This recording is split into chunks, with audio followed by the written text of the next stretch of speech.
Welcome to Chapter 12 of our Civil War unit, The War in the East.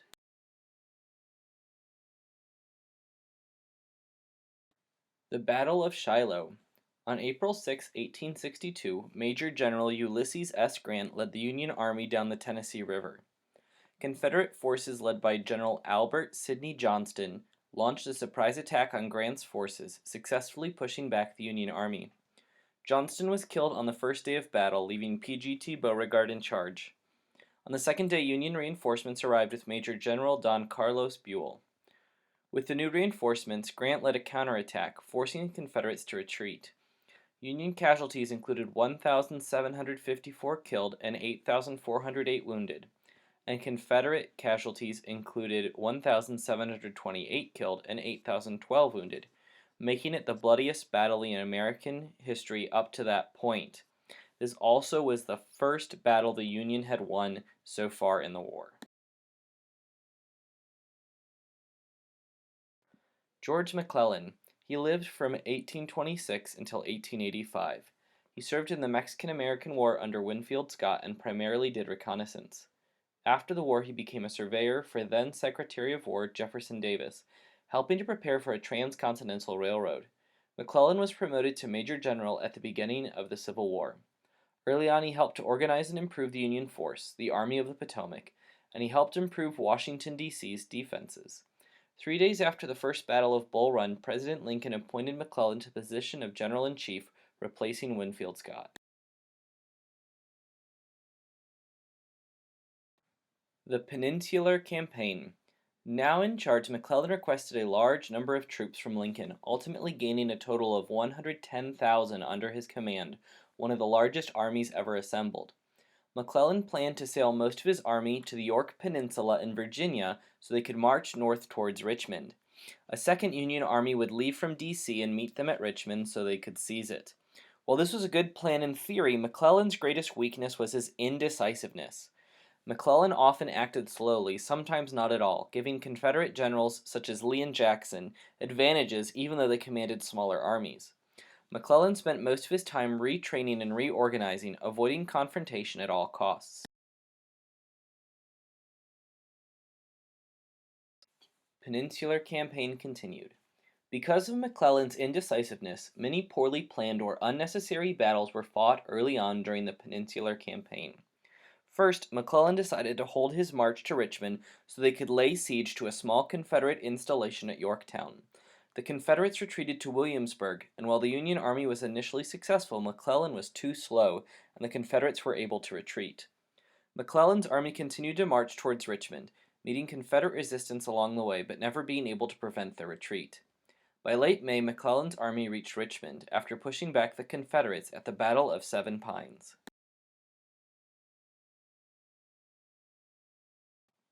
Below is a map detailing the route that McClellan's troops took during the Peninsular Campaign. Take a moment to pause the video and look at it in more detail.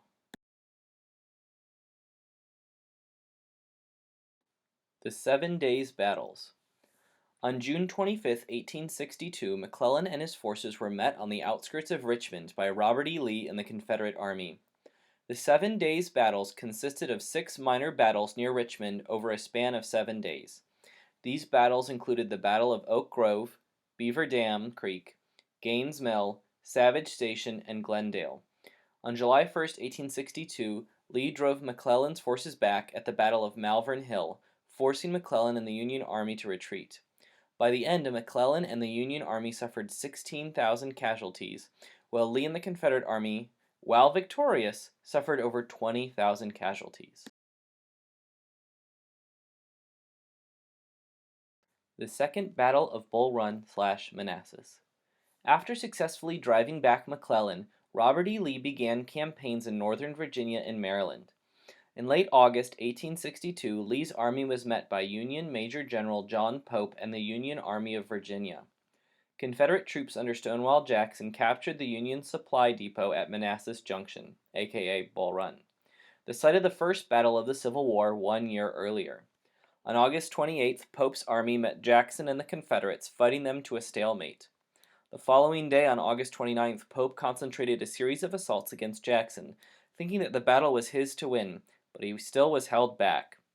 On August 30th, with the aid of Major General James Longstreet, Jackson successfully pushed Pope and the Union Army back.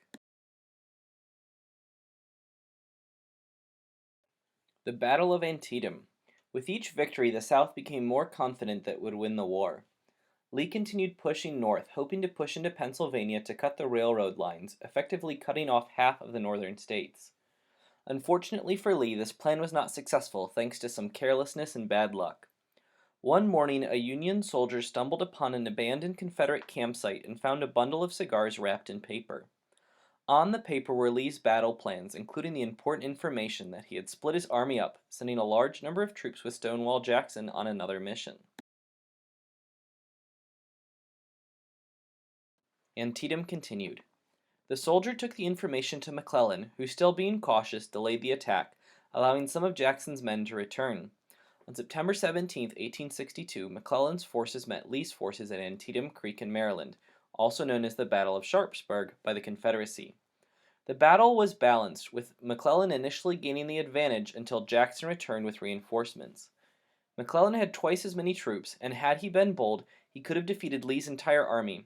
However, he was not, and Lee's army was able to retreat back to Virginia.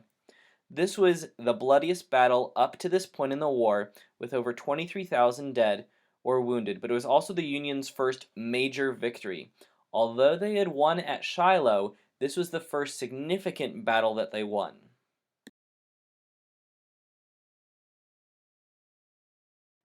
McClellan is relieved. While the Union had won the battle preventing Lee's drive into the north, Lincoln was still frustrated with McClellan, and he rode a train down to Sharpsburg and ordered McClellan to go after Lee. McClellan, still being hesitant, almost took an entire month before his army was across the Potomac River to follow Lee. Finally, fed up with McClellan, Lincoln removed him from command and assigned him to New Jersey to help get more volunteers for the Union Army. In 1863, in response, McClellan decided to run for president as a Democrat against Lincoln, failing miserably.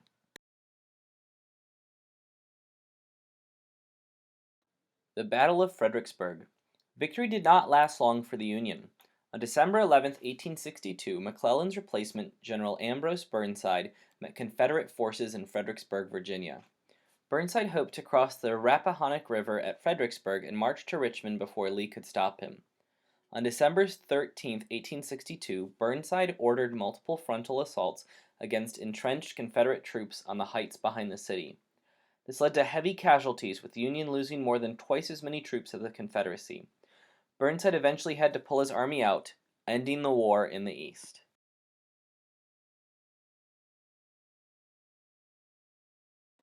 Summary.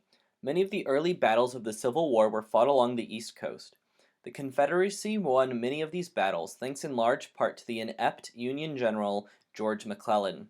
Make sure you have all the terms in the summary written down in your notes.